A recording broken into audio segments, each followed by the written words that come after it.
Mr. Deputy Chairman, this resolution, in so far as it goes to evolve a scheme for the translation and preparation in Hindi and in all regional languages of standard textbooks and connected works for higher education and research, including scientific and technical studies, is an excellent resolution.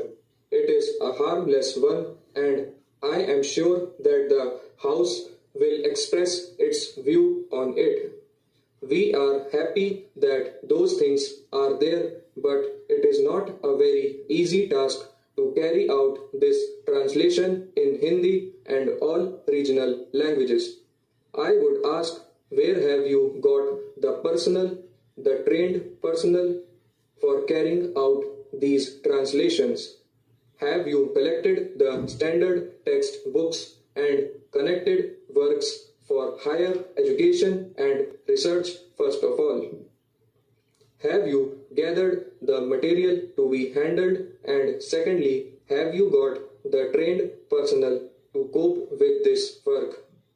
Sir, this requires very careful investigation, simply because we are dealing not with factories or industrial products, but with the minds of people ranging from childhood to the university stage, with their development in regard to ideas and concepts.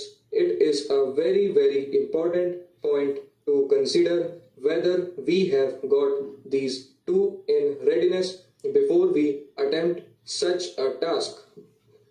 Sir, I find that as it is the change over from one language to another, from one medium to another, has been attempted with very injurious effects on the minds of children as well as of the teaching staff.